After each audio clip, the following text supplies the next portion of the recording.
할렐루야. 아멘. 오늘도 주님께 나와 하나님을 예배하는 우리 모든 성도님들에게 하나님의 크신 은총과 평강이 넘치기를 바랍니다. 아멘. 오늘은 삼위일체 주일입니다. 성령 강림주일 그 다음 주일로 교회력으로 우리가 지키는데요. 삼위일체라는 말은 성부 하나님, 성자 예수님, 그리고 성령 하나님, 그 세 분이 각각 고유한 위격, 신격을 가지고 계시면서 우리 인간에게 인격이라고 하지만 하나님을 향해서는 신격이라고 합니다. 그 각각의 신격을 가지고 계시면서도 세 분이 하나를 이룬다. 이게 삼위일체예요. 완전히 개별된 신격, 독특한 그분 한 분 한 분의 신격을 가지지만 또 그분은 완전한 하나, 완전한 통일과 일치를 이루신다. 셋이 개별이면서도 하나다라는 이 말은 인간의 언어로 이거를 잘 설명을 할 수가 없어요. 중요한 거는 이 세 분 하나님께서 서로 사랑으로서 존중함으로써 일치를 이루신다라는 거예요. 이게 굉장히 중요합니다. 우리가 믿는 하나님은요, 세 분이면서도 세 분이 서로 존중하고 서로를 섬기고 사랑하고 그렇게 한 마음을 완전히 이루신 한 분이다라는 것이에요. 우리는 하나님의 이 삼위일체의 이 연합, 이걸 우리가 잘 기억해야 합니다. 하나님께서도 우리의 각자의 분량과 재능과 은사를 주셔서 우리가 다 아주 고유한 하나님의 은사를 가진 인격을, 개성을 갖고 있는 하나님의 귀한 자녀이면서도 이렇게 교회를 통해서 또 하나님의 공동체로서의 화해와 일치를 이루는 것 굉장히 중요합니다. 존중하고 나와 다른 생각을 가지더라도 인정해주고 격려하는 하나님의 뜻을 위해서 서로 연합하는 정신, 이것이 바로 우리 삼위일체의 하나님께서 우리에게 주신 교훈이다라고 할 수 있겠습니다. 자, 오늘 삼위일체 주일에 우리가 오늘 함께 살펴본 말씀은 로마서의 말씀입니다. 로마서는 바울이 로마에 있는 교회 성도들에게 쓴 편지예요. 3차 선교여행, 2차 선교여행 고린도 후서, 죄송합니다. 3차 선교여행을 마치고 고린도 지역을 이렇게 방문했다가 다시 로마로 돌아오는 과정 가운데 아마도 이 고린도에서 바울이 로마를 향해서 이제 아시아와 유럽의 선교를 어느 정도 바울이 완수했다고 생각했어요. 3번씩이나 선교 여행을 했기 때문에 이제 남은 곳은 저 로마다. 그래서 고린도에서 바울이 로마를 가고 싶은 마음을 가지고 편지를 쓴 거예요. 그리고 이 로마라는 곳, 바울이 아직 한 번도 가보지 않은 그 땅에 성도들이 있다는 소식을 이미 알고 있었고요.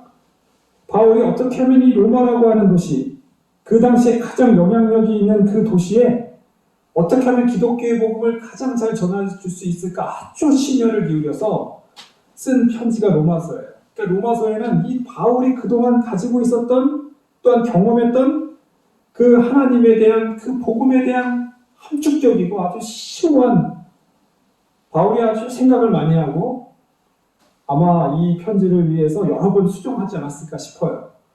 그렇게 정성스럽게 편지를 쓴 것이 로마서다.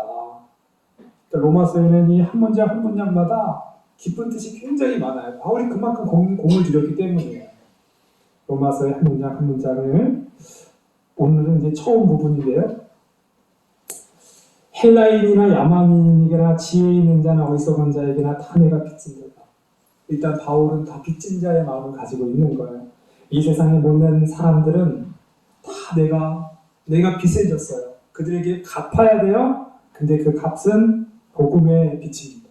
내가 복음을 전해야만 하는 이 바울의 열정이 여기에 담겨 있는 거예요. 그리고 15절에서 내가 로마에 있는 너희에게도 복음을 전하기 원합니다. 할 수 있는 대로 하여튼 어쨌든 여러분에게 반드시 복음을 전하기를 가서 복음을 전하기를 원하는 마음으로 내가 이 편지를 씁니다. 라는 거예요. 내가 복음을 부끄러워하지 아니하노니 복음을 부끄러워하지 않아요. 바울은 복음을 부끄러워하지 않습니다. 우리 하나님께서 우리에게 주신 신앙, 우리가 신앙인이라는 것, 우리가 믿음의 귀한 생활을 하고 있다라는 이 복음을 우리는 부끄러워하지 말아야 합니다. 우리는 세상 가운데서 당당하게 우리가 하나님의 거룩한 백성이라는 것을 드러내야 돼요. 당당해야 됩니다. 이 복음은 모든 믿는 자에게 구원을 주시는 하나님의 능력이 됩니다. 오늘 아주 중요한 단어가 나옵니다. 하나님의 능력이 됩니다. 이 복음에는 하나님의 능력이 있다라는 거예요. 그렇기 때문에 내가 부끄러워하지 않는다는 거예요. 이 능력이 워낙 강하니까, 이 능력이 워낙 소중하니까, 귀하니까 내가 부끄럽지 않다라는 거예요. 능력. 자, 헬라어로 듀나미스라고 합니다. 듀나미스. 자, 이 듀나미스라는 말에서 이제 다이너마이트가 나왔지요. 다이너마이트 지금도 채석장에서 또는 탄광에서 또는 이제 공사장에서 이제 무언가를 폭파시킬 때 지금 다이너마이트를 다 사용하고 있어요. 이 다이너마이트라는 것은 굉장히 강력합니다. 이것을 1866년 스웨덴의 화학자 노벨이라고 하는 학자가 발명했어요.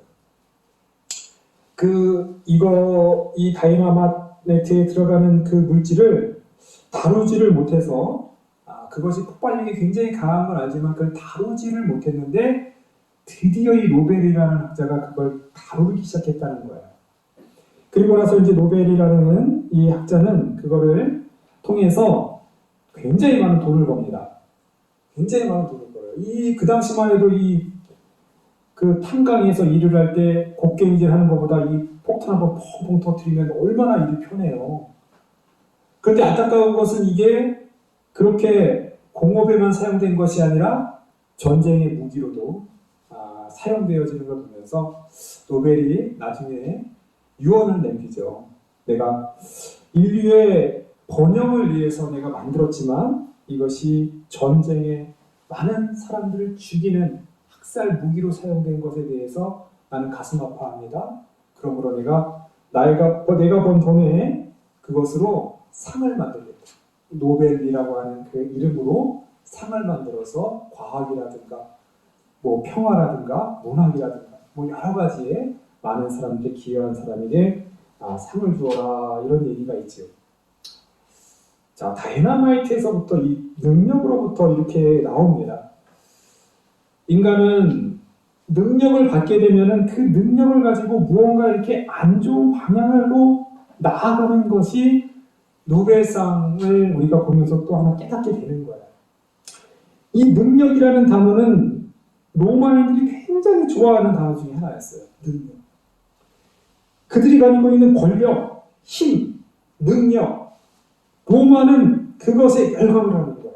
왜냐하면 그들이 그 힘과 능력과 권력으로 세상을 제패했거든요. 그렇기 때문에 자신들은 이 신이 주는 능력, 이 권력을 그들의 은혜로 생각하고 이것을 활용해서 세계를 더 지배해야 된다라고 생각했다라는 거예요. 그러나 진정한 능력은 로마가 가지고 있는 힘의 권력의 능력이 아니라 하나님의 복음의 진정한 능력이다. 할렐루야. 그걸 말하고 있는 거예요. 제가 우리 상곡교회를 제가 게을러서 이렇게 막 잘 정원을 꾸미지는 못하지만 그래도 제가 소나무는 좀 많이 심었어요. 성도님 보시면 소나무 많을 거예요. 소나무. 제가 소나무가 참 좋아서 산에서 캐오고 누가 줘서 사고 그랬는데 소나무가 참 멋있죠. 그런데 보니까 꽃이 너무 없다라는 생각이 드는 거예요. 꽃이 없다. 요즘 문득 참 꽃이 참 예쁘네요. 꽃이 참 아름답다. 정원의 꽃은 꽃이다. 이 말이 되나요? 우리 박부승 권사님이 열심히 지금 정원을 꽃밭으로 만들고 계신데, 그래서 제가 몇 개 꽃나무를 좀 사다 봤어요. 저기 매화, 꽃매화, 빨갛게 피는 꽃매화도 심어보고 꽃도 갖다가 좀 심어봤는데 생각보다 좀 묘목이 굉장히 비싸네요. 묘목 하나 심는 게 꽃도 굉장히 좀 하려 그러니까 돈이 굉장히 많이 들어요. 그래서 제가 인터넷을 요즘 이렇게 살펴보고 관심을 갖는 게 삽목을 하니까 막 엄청나게 묘목을 얻을 수 있더라. 그래서 이 수국, 얘는 화초 수국이라 얘는 키우기 힘듭니다. 나무로 된 수국이 있어요. 나무로 된 수국. 그거는 노지에 심어도 월동도 하고 꽃이 피고 그래. 얘네들은 다 월동을 못해서 죽는데 그거를 좀 삽목을 해놨어요. 그리고 또 장미도 예쁘더라고요. 장미가 예뻐서 제가 또 장미도 이렇게 삽목을 좀 해놓고 삽목을 할 때 보니까 그 밝은재라고 있어요. 밝은재. 그 밝은재 가루를 이렇게 묻혀야 삽목이 잘 된다 그러네요. 그래서 제가 밝은재도 샀어요. 사서 이렇게 해봤어요. 그 인터넷에서 보니까 그 밝은재가 어떻게 나왔냐면 이 식물의 끝부분, 이 식물의 가장 끝부분에 생장점이 있어서요. 거기서 식물을 폭발력으로 이렇게 막 성장하게 할 수 있는 게 그게 엽산이래요. 엽산. 이 엽산이라는 것은 특히 임산부들이 아이를 가졌을 때 이 엽산이라는 것을 꼭 먹어줘야 되지요.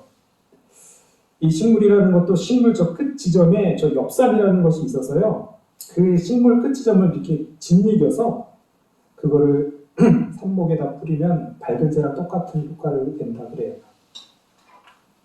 식물은 바로 저 부드러운 저 끝 지점, 저 바로 끝 지점에 생명력이 그 왕성하게 그 연한 그 끝부분 그 순에 가지고 있는 거예요. 거기서부터 폭발력으로 식물이 막 자라나는 거죠. 딱딱한 밑둥에서는 생명력이 없습니다. 그러나 가장 연하고 부드러운 그 부분에서 폭발적인 그 생명력을 가지고 있는 엽산이 거기서 나온다. 복음의 능력이란 바로 이와 같습니다. 연약해 보이고 나약해 보이고 세상엔 강력한 것을 원하고 세상엔 힘을 원하는 능력을 원하지만 진정한 능력은 바로 연한 새순 속에 연약하신 우리 예수님의 희생과 사랑 가운데 진정한 능력이 있더라.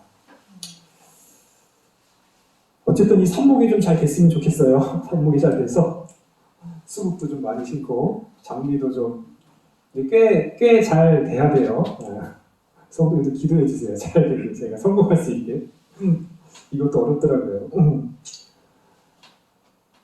복음의 능력, 그 연한 새순에서 폭발적으로 성장하는 그 능력이 바로 복음이더라. 17절 복음에는 또 하나님의 의가 나타나서 믿음으로 이르게 한다. 하나님의 의라는 단어가 나왔어요. 하나님의 의. 사실 이 능력이라는 것도 이 하나님의 의 가운데 있습니다. 오늘 말하고자 하는 바는 이 하나님의 의예요. 하나님의 의. 복음에는 하나님의 의가 있습니다. 그 하나님의 의라는 것은 단순한 정의, 우리가 세상에서 이 사법적으로 말하는 옳고 그름을 판단하는 의로 그것을 넘어서는 거예요.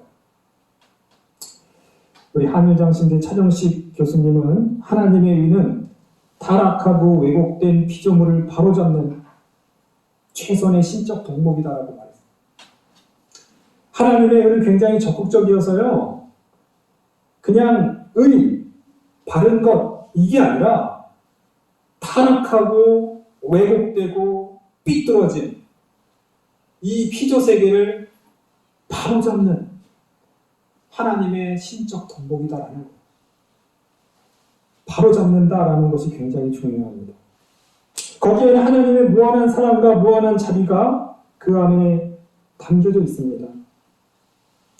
하나님께서는 이 삐뚤어지고 왜곡된 이 세상을 바로잡으십니다. 할렐루야. 네. 이게 바로 하나님의 의라. 복음에는 그 하나님의 의가 담겨 있다. 하나님께서는 우리 인간을 포기하지 않습니다. 아담과 하와가 하나님의 말씀을 거역하고 선악과를 따먹으면 반드시 죽는다고 했지만 하나님은 살려주셨어요. 그들에게 가죽 옷을 입히시고 그들을 위하여 어떤 동물의 희생을 통해서 그들의 죄를 속죄할 수 있는 길을 열어주신 거예요. 이스라엘 백성이 광야에서 하나님을 원망하고 몇 번이나 하나님의 마음을 속상하게 하지만 하나님은 끝까지 그들을 훈련시켰어요. 기어이 이스라엘 백성을 그 오합지졸 노예 근성에 빠져있는 그 이스라엘 백성을 하나님은 광야 40년 동안 하나님의 거룩한 하나님의 자유로운 시민으로 만들어 주십니다. 그렇게 해요 하나님은 약속의 땅으로 보내주시는 거예요.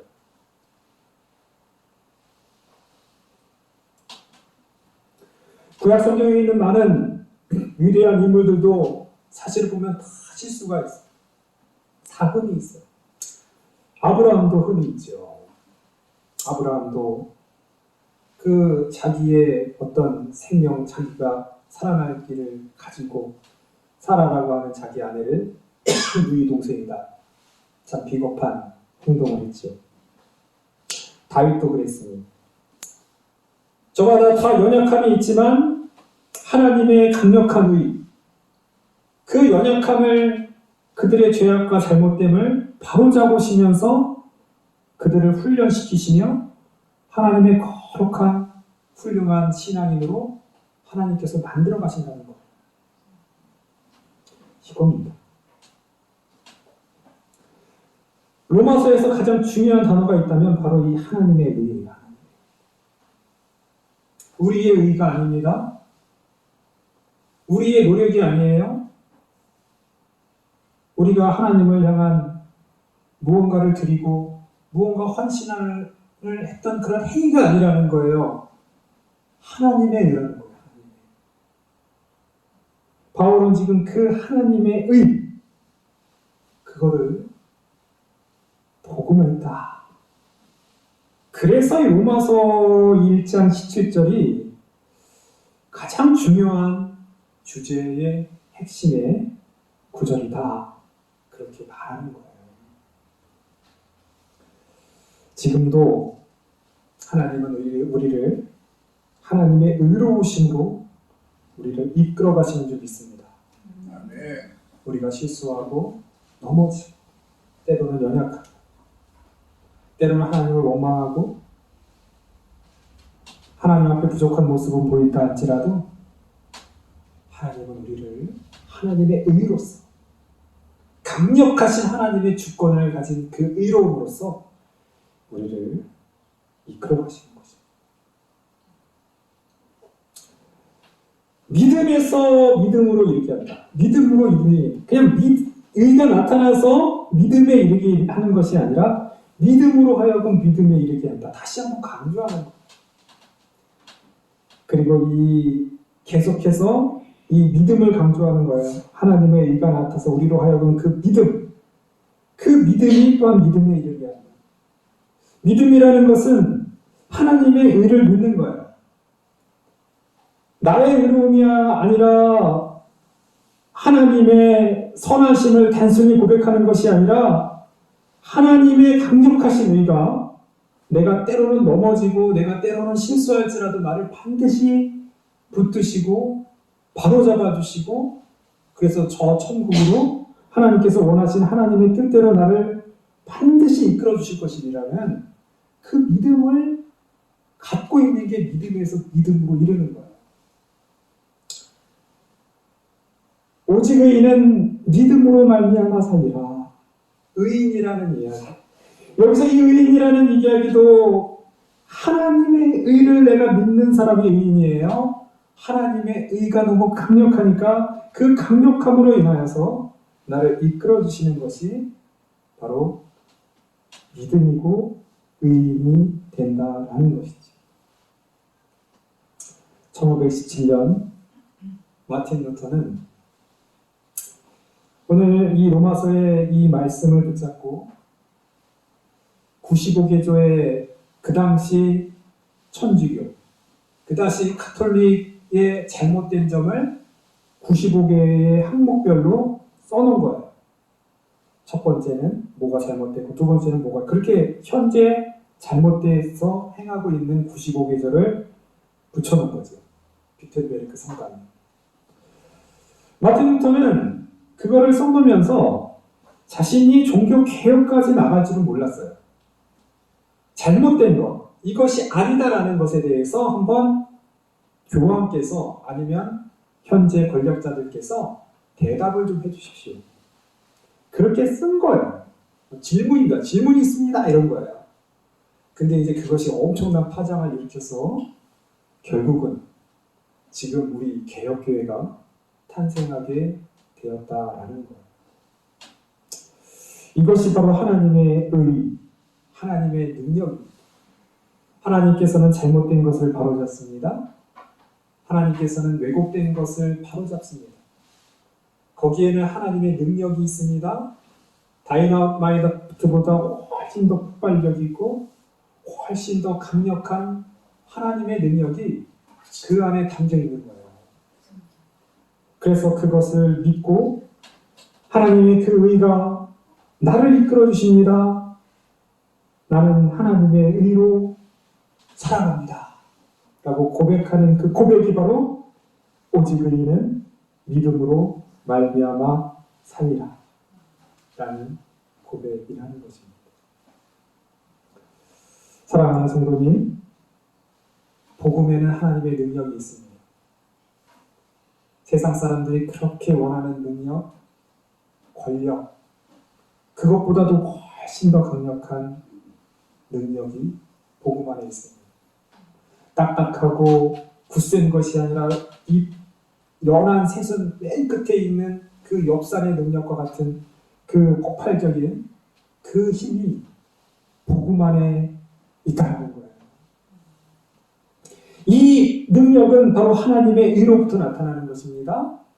하나님의 강력한 의로우심으로 우리를 하나님께서 원하시는 거룩한 백성으로, 천국 백성으로 하나님께서는 훈련시키시고 변화시키시고 하나님의 귀한 자녀로 계속해서 이끌어 가실 줄 믿습니다.